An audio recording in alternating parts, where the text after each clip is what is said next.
Como decíamos ayer, estamos en el año 1580. Francisco, duque de Anjou y hermano menor del rey Enrique III de Francia, apoyado por Guillermo de Orange, firma el Tratado de Plessis-les-Tours con los Estados Generales.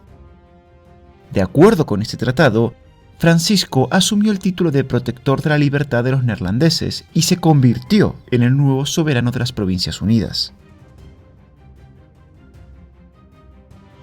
2 años más tarde, el 10 de febrero de 1582, Anjou llegó a sus nuevos dominios teniendo un recibimiento muy ceremonioso, aunque algo frío. No solo por el clima, sino porque los rebeldes protestantes no confiaban en su nuevo líder por ser católico. Incluso las provincias de Zelanda y Holanda rechazaron reconocerlo como soberano. La llegada del duque francés junto con un ejército de 12.000 infantes y 5.000 unidades de caballería provocaron cierta incomodidad en Alejandro Farnesio, ya que temía una alianza entre los holandeses y los galos. A estas fuerzas, además, había que sumar a los voluntarios ingleses bajo el mando de John Norris.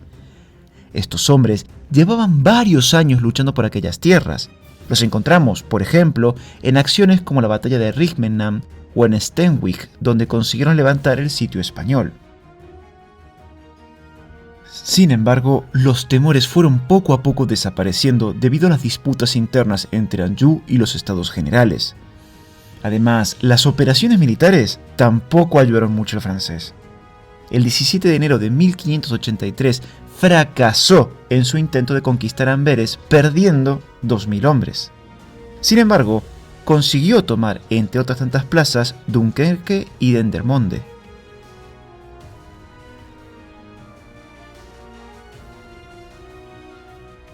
Tras el fracaso del líder francés, Farnesio envió un ejército bajo el mando de Mansfeld y Berlaymont para asediar la plaza de Eindhoven, la cual se encontraba defendida por una guarnición de entre 800 y 1.200 hombres bajo el mando de Hendrik van Bonnivet. El 7 de febrero los españoles comenzaron el sitio y los Estados Generales solicitaron al duque de Anjou que reuniera un ejército y marchara en auxilio de la ciudad. Un mes más tarde, el 18 de marzo, el duque accedió y ordenó al comandante Armand de Gontaut, barón de Biron, liderar un ejército combinado de holandeses, franceses e ingleses para que rompiera el cerco sobre Eindhoven. Los preparativos del ejército de Biron tardaron un mes más en completarse y comenzar la marcha hacia la ciudad asediada. Para entonces, los defensores de Eindhoven ya estaban exhaustos tras 3 meses de asedios. El 23 de abril se rindieron ante las fuerzas españolas. Cuando las noticias de la caída de Eindhoven llegaron al barón de Biron, este decidió marchar con sus fuerzas al norte de Roosendaal, consiguiendo tomar el castillo de Wouw el 10 de mayo. Mientras tanto, Alejandro Farnesio aseguró la plaza de Eindhoven y avanzó a través del Brabante septentrional. El comandante español decidió dividir sus tropas. Él mismo lideró una parte hasta Namur, al tiempo que el resto, bajo el mando de Karl von Mansfeld, tomó las plazas de Tumhout, Hoogstraten y la ciudad de Diest.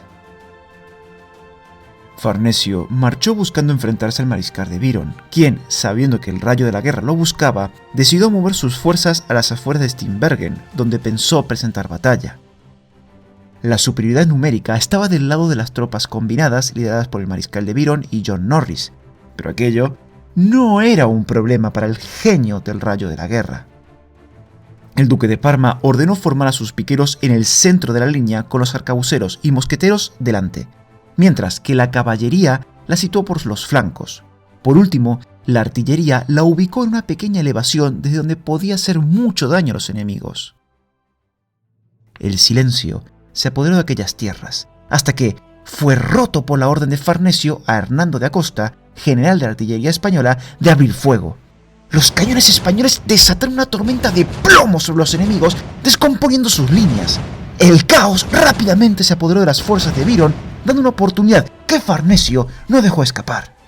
Inmediatamente, el duque de Parma ordenó a su caballería cargar contra los enemigos para evitar que consigan recomponerse. Los jinetes españoles cargaron sin dudarlo y dieron buena cuenta de los soldados enemigos, aumentando aún más el caos entre sus filas. Ni Byron ni Norris conseguían que los hombres recuperaran el orden y la disciplina, y fue entonces cuando el alma de estos dos oficiales cayó al suelo. La infantería española comenzó a marchar hacia ellos. La mejor infantería del momento avanzaba implacable para asegurar la victoria, y tanto Byron como Norris sabían que nada podían hacer para dar la vuelta a la situación. La carga final de la infantería española literalmente barrió lo que quedaba del ejército enemigo, el cual se dio a la fuga desordenadamente.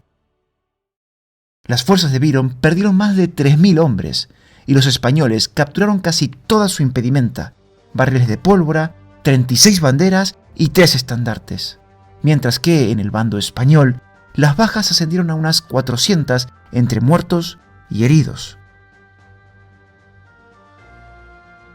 Lo que restaba del ejército combinado huyó desordenadamente a la fortaleza de Bergen-op-Zoom y otras localidades controladas por los rebeldes, lo cual permitió a los españoles tomar Steenbergen.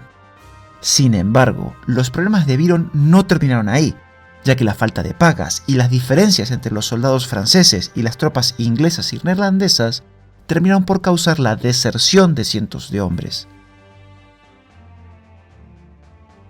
La victoria resultó aplastante, no solo por las bajas, además porque hizo insostenible la posición del duque de Anjou, quien finalmente se marchó a Francia abandonando los estados generales de los Países Bajos.